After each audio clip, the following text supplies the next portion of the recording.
ఈరోజు ఏసీబీ కేటీఆర్కు సంధించింది. మళ్ళీ విచారణకు హాజరు కావాలి అనడంలో ఆంతర్యం ఏంటి? ఎటువంటి క్వశ్చన్ ఆన్సర్స్ జరిగాయి? ఎటువంటి సమాధానం, ఎటువంటి విచారణ జరిగింది? ఎటువంటి సమాధానాన్ని కేటీఆర్ ఇటు ఏసీబీ దృష్టికి తీసుకెళ్లడం జరిగింది? తెలుసుకునే ప్రయత్నం చేద్దాం. మా ప్రతినిధి మధు అప్డేట్స్ అందించేందుకు మరి కాసేపట్లో ఇన్ఫాక్ట్ లైవ్లోకి రాబోతున్నారు. అంతకన్నా ముందు ఏసీబీ విచారణకు వెళ్లే ముందు ఈరోజు మాజీ మంత్రి BRS working president KTR react అయ్యారు. అండ్ రియాక్షన్ చూద్దాం. విచారణకు పిలిచినా వస్తామని చెప్పినా ఇది మూడవసారి పిలవడం, 3 సార్లు కాదు 30 సార్లు పిలిచినా విచారణకు సహకరిస్తాం. మా మీద కేసులు బనాయించి మమ్మల్ని ఇబ్బంది పెట్టి కమిషన్లు వేసి మమ్మల్ని ఏదో ఇబ్బంది పెట్టినంత మాత్రాన, వేధించినంత మాత్రాన ప్రజల తరపున ప్రశ్నించడం బంద్ చేస్తామనుకుంటే అది కాంగ్రెస్ ప్రభుత్వం యొక్క అవివేకం, అజ్ఞానం అవుతుంది తప్ప ఇంకోటి కానే కాదు. పెద్దలు కేసీఆర్ గారిని, పెద్దలు హరీష్ రావు గారిని కాళేశ్వరం కమిషన్ ముందు కూర్చోబెట్టి మీరు పైశాచికానందం పొందొచ్చు. ఇవాళ ఏసీబీ ముందుకి విచారణకు పిలిపించి కొంత మానసికంగా రాక్షసానందం పొందుతూ ఉండవచ్చు. అవసరమైతే అరెస్ట్ కూడా చేస్తారు కావచ్చు. ఇవాళ ఏసీబీ ముందుకి విచారణకు పిలిపించి కొంత మానసికంగా రాక్షసానందం పొందుతూ ఉండవచ్చు. అవసరమైతే అరెస్ట్ కూడా చేస్తారు కావచ్చు. ఇవాళ ఏసీబీ ముందుకి విచారణకు పిలిపించి కొంత మానసికంగా రాక్షసానందం పొందుతూ ఉండవచ్చు. అవసరమైతే అరెస్ట్ కూడా చేస్తారు కావచ్చు. విచారణకు పిలిచిన రైట్. అది కొద్దిసేపటి క్రితం మరి ముఖ్యంగా విచారణకు వెళ్లే ముందు మాజీ మంత్రి బీఆర్ఎస్ వర్కింగ్ ప్రెసిడెంట్ కేటీఆర్ చేసిన ఆ వ్యాఖ్యలకు సంబంధించి మీరు చూశారు. ఇప్పుడే కాదు, ఈ 3 సార్లు ఇప్పటికే పిలిచారు. ఇంకొన్ని సార్లు పిలిచిన విచారణకు వచ్చేందుకు ఆయన సిద్ధమంటూ చెప్పుకొచ్చారు. ఈ నేపథ్యంలో కొన్ని కీలకమైన అంశాలను ఆయన ప్రస్తావించారు. మరి ముఖ్యంగా కాళేశ్వరం అంశాన్ని కూడా ఆయన తెర మీదకు తీసుకొచ్చారు. కాళేశ్వరం అంశానికి సంబంధించి విచారణకు పిలిచారు. ఇలా ఎన్ని చేసినా ఇదంతా కూడా రాజకీయ కక్ష సాధింపు చర్యల్లో భాగంగానే ఇలా జరుగుతోంది అని అర్థం వచ్చి ఆయన మాట్లాడిన సందర్భాన్ని మనం చూడొచ్చు. మరి ముఖ్యంగా అరెస్టును ముందే ఊహించారా? అరెస్టు జరుగుతుందని చెప్పి ఆయన భావించడం జరుగుతోంది అంటే అవునైన మాట వినిపిస్తోంది. అరెస్టు చేస్తారా, చేసుకోండి. 3 సార్లు కాదు కదా, 30 సార్లు పిలిచిన విచారణకు వస్తారు. దాంతోపాటు అరెస్టు చేసుకుంటే చేసుకోండి, ఇంకోసారి జైలుకు వెళ్లేందుకైనా సిద్ధం. మరి ముఖ్యంగా ఉద్యమ సందర్భంలోని కొట్లాడి సాధించి తెచ్చుకున్నాం. అటువంటిది ఇప్పుడు ఇంకొకసారి మేము కొట్లాడుతాం అంటూ కూడా ఆయన చెప్పుకొచ్చిన సందర్భం మీరు చూడొచ్చు. భారీగా బీఆర్ఎస్ శ్రేణులు అక్కడికి చేరుకున్నాయి. ఈ కారు రేసుకు సంబంధించి అనేకమైన అంశాలు, మరి ముఖ్యంగా ఆ ట్రాన్సాక్షన్కి సంబంధించి ఇప్పుడు ప్రశ్నలు ఎదురవుతున్నాయంటే అర్థం చేసుకోవచ్చు. ఎటువంటి ప్రశ్నలు ఏసీబీ అడిగింది, ఎటువంటి సమాధానాలు ఇటు కేటీఆర్ వాళ్ళ దృష్టికి తీసుకొచ్చారు. దాంతోపాటు ఇప్పటికీ 3 సార్లు తనను విచారణకు పిలిచారు. ఇంకొక 30 సార్లైనా వచ్చేందుకు సిద్ధమంటూ కూడా కేటీఆర్ చెప్పుకొచ్చారు. ప్రస్తుతం ఆయన విచారణ ముగిసిన తర్వాత ఆయన బయటకు రాబోతున్నారు. మరి కాసేపట్లో మాజీ మంత్రి బీఆర్ఎస్ వర్కింగ్ ప్రెసిడెంట్ కేటీఆర్ ఈ కార్ రేస్కు సంబంధించి ఈరోజు విచారణ ముగిసింది. దాదాపు 7 గంటలకు పైగా విచారణ కొనసాగింది. 60కి పైగా ప్రశ్నలు అడిగింది ఏసీబీ. మరి ముఖ్యంగా ఎఫ్ఈఓ ప్రతినిధుల స్టేట్మెంట్ ఆధారంగా ప్రశ్నలు సంధించినట్టుగా తెలుస్తోంది. మరోసారి విచారణకు హాజరు కావాలంటూ చెప్పినట్టుగా తెలుస్తోంది ఏసీబీ. ఎటువంటి విచారణ జరిగింది, ఎటువంటి ప్రశ్నలు సంధించడం జరిగింది, ఎటువంటి సమాధానాలు కేటీఆర్ వాళ్ళకి ఇచ్చారు తెలుసుకునే ప్రయత్నం చేద్దాం. మా ప్రతినిధి మధు అప్డేట్స్ అందించేందుకు సిద్ధంగా ఉన్నారు.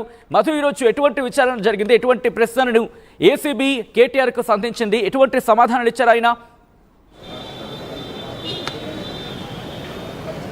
ఎగ్జాక్ట్లీ విచారణ ముగిసింది. కొద్దిసేపట్లోనే ఇప్పుడు కేటీఆర్ బయటికి రానున్నారు. వచ్చిన తర్వాత డైరెక్ట్గా తెలంగాణ భవన్కి వస్తారు. ఇక్కడ కార్యకర్తలు వారిని ఉద్దేశించి మాట్లాడేటువంటి అవకాశం ఉంది. ఇటు నుంచి నేరుగా నందినగర్ నివాసానికి వెళ్తారు. నందినగర్ నివాసంలో కేసీఆర్ ఉన్నారు.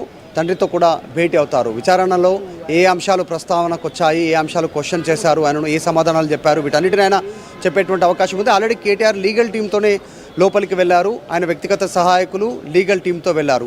గతంలోనే విచారణ ఆల్రెడీ ఒకసారి జరిగింది. ఇది 2వసారి విచారణ. 3వసారి కూడా విచారణకు అవసరమైతే రావాల్సినటువంటి అవసరం ఉంటుంది అనేటువంటిది ఏసీబీ అధికారులు కేటీఆర్కు వివరించినట్టుగా తెలుస్తూ ఉంది. ముఖ్యంగా 45 కోట్లు ట్రాన్సాక్షన్కి సంబంధించినటువంటి ఆన్లైన్ ట్రాన్సాక్షన్లో ఇక్కడ క్యాబినెట్ ఆమోదం లేకుండా, తర్వాత ఆర్బీఐ అనుమతి లేకుండా ఎందుకు ట్రాన్సాక్షన్ చేయాల్సి వచ్చింది అనేటువంటిది ఫార్ములా ఈ ఆపరేషన్ అనేటువంటి సంస్థకి థర్డ్ పార్టీ ఏదైతుందో వారికి ఎందుకు చెల్లించాల్సి వచ్చింది? మున్సిపల్ శాఖలో తీసుకున్నటువంటి అదే అంటే హెచ్ఎండిఏ పరిధిలో తీసుకున్నటువంటి నిర్ణయాల విషయంలో ఎవరి ప్రమేయం ఉంది వీటిపైన దృష్టి పెట్టారు. ఎందుకంటే ఇప్పటికే అధికారులు అరవింద్ కుమార్, ఐఏఎస్ కుమార్, బిఎల్ఎన్ రెడ్డి వీరిని గతంలోనే విచారించారు. వారు దీని గురించి స్పష్టమైనటువంటి సమాచారం తీసుకున్నారు. ఏసీబీ అధికారులు అడిగినటువంటి క్వశ్చన్స్ గతంలో కూడా అరవింద్ కుమార్ కేటీఆర్ చెప్తేనే చేశాము అనేటువంటిది గతంలో ఆన్సర్ ఇచ్చారు. కాబట్టి వాటి ఆధారంగా మరొకసారి క్వశ్చన్ చేసినట్టుగా తెలుస్తూ ఉంది. పూర్తి స్థాయిలో కొద్దిసేపట్లో కేటీఆర్ బయటికి రానున్నారు.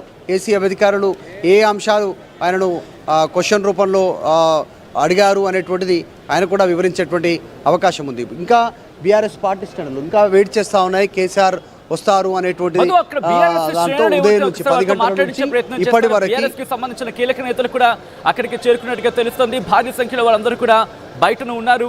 వాళ్ళ రియాక్షన్ ఏంటి? వాళ్ళు ఏమంటున్నారు? ఎగ్జాక్ట్లీ అంటే వెయిట్ చేస్తూ ఉన్నారు. కావాలనే కక్షపూరితంగా కేసులు పెడుతున్నారు. మొత్తం 14 కేసులు పెట్టారు కేటీఆర్ పైన ఇప్పటికీ. అందులో 7 ఉన్నాయి. ఖచ్చితంగా నన్ను జైలుకు పంపుతారని తెలుసు అనేటువంటిది కూడా కేటీఆర్ చెప్తా ఉన్నారు. ఈరోజు మార్నింగ్ వెళ్ళేటువంటి సమయంలో కూడా కేటీఆర్ అదే మాట మాట్లాడుతూ పోయారు. నేను వెళ్తున్నాను విచారణకి, మేబీ అరెస్ట్ కూడా చేయొచ్చు అంటూ కేటీఆర్ మాట్లాడినటువంటి వీడియో మనం చూసాం. చాలామంది బీఆర్ఎస్ పార్టీకి సంబంధించినటువంటి స్టేట్లు ఉన్నారు. మాట్లాడిద్దాం వారందరితో కూడా ఎక్కడి నుంచి వచ్చారు ఏంటి అనేటువంటిది. ఎక్కడి నుంచి వచ్చారన్న మీరు? ఎక్కడి నుంచి వచ్చారు? మాది వేములవాడ. అంటే కేటీఆర్ ఈరోజు విచారణ ఉంది, దానికోసం వచ్చారా? అరెస్ట్ అవుతారని చర్చ జరిగింది. కేటీఆర్ కూడా నన్ను అరెస్ట్ చేస్తారేమో అనేటువంటి స్టేట్మెంట్ చేశారు ఉదయం. అరెస్ట్ అనేది జరిగేది కడిగిన ముత్యంలా మా కేటీఆర్ ఇప్పుడు వస్తారు. కడిగిన ముత్యంలాగా వస్తారు. రేవంత్ రెడ్డికి పని లేక ఇదొకటి కక్షపూత చర్యలు తప్ప ఆయన చేసేది ఏం లేదు. ప్రజాపాలన చేయాలని చేతన అయితే లేదు ఆయనకు. చేతన కాక ఈడీ బోడీ అనుకుంటా కేసులు తప్ప అది సాధించేది ఏం లేదు. ఇంకా చాలామంది ఉన్నారు. కొద్దిమంది వివిధ ప్రాంతాల నుంచి వచ్చారు. లోపల అసలు ఇన్సైడ్ విజువల్ ఎట్లా ఉంది అనేటువంటిది చూద్దాం.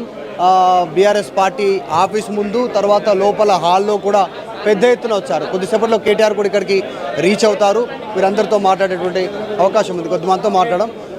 కేటీఆర్కి సంబంధించినటువంటి విషయాల్లో ఏసీబీ 2వసారి విచారణ ముగిసింది. 3వసారి కూడా హాజరు కావాల్సి ఉంటుంది అవసరమైతే అనేటువంటి స్టేట్మెంట్ చేసి పంపిస్తా ఉన్నారు. కొద్దిసేపట్లో రీచ్ అవుతారు. ఏం జరుగుతుంది కేసు విషయంలో ఏమనుకుంటారు? ఎక్కడి నుంచి వచ్చారు? మీ పేరు? మేము సిరిసిల్ల దగ్గర వచ్చాము. కేటీఆర్ అన్న కాన్స్టిట్యూషన్ వచ్చాము. రేవంత్ రెడ్డి అనేది డైవర్షన్ పాలిటిక్స్ జెండా నెంబర్ 1. దొంగకు రాజ్యమాపే ఎట్లా ఉంటుంది? దొంగతనాన్ని నిలిచినోడికి మనం దొంగకు తలసే ఇచ్చినాం, అట్లే ఉంటుంది. కేటీఆర్ను ఎదుర్కొనే దమ్ము ధైర్యం లేక, రైతు భరోసా నిధులు విడుదల చేయలేక ప్రతిసారి మీరు అబ్జర్వ్ చేయండి, ఇది 3వసారి కేటీఆర్కు నోటీస్ ఇచ్చినప్పుడల్లా ప్రతిసారి రైతు భరోసా నిధులు ఇవ్వాల్సిన రైతులను ప్రలోభ పెట్టడానికి